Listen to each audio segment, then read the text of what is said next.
Сәлем достар! Бүгінгі видеода мен Дильна және менің сіңілім Нұрай сіздерді фортепианода қалай ойнауға, ноталарды тез және әрі пайдалы жаттауға, сонымен бірге «В траве сидел кузнечик» деген балаларға арналған мелодияны қалай тез жаттап ойнауға үйретеміз.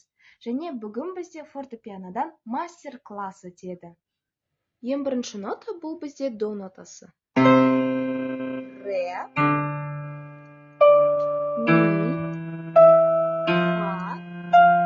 Соль, ля, си, до. Бұл бізде октава.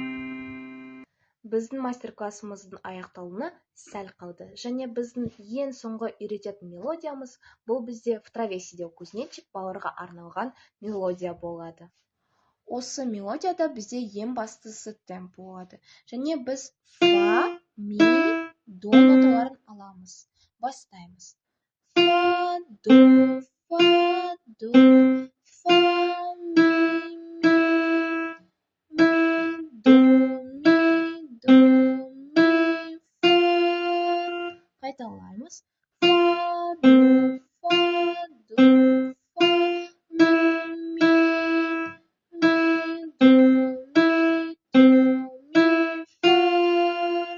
бірінші акт аяқталды. Ал екінші актте біз фа, соль, ля бемоль және ми ноталарын қолданамыз. Бастаймыз. Фа, соль, соль, соль, соль, соль, ля бемоль, ля, ля, ля, ля, ля, соль, фа, ми, фа. Қайталаймыз. Фа, соль, соль, соль, соль, соль, ля, ля, ля, ля, ля, ля, соль, фа, ми, фа. Енді біз ойнап болған соң, енді біз оны қосамыз. Ал қазір Нұрай бізге толықтай өлеңді ойнап береді. Бастайық. В траве сидел кузнечик, совсем как огуречек. В траве сидел кузнечик, зелененький он был.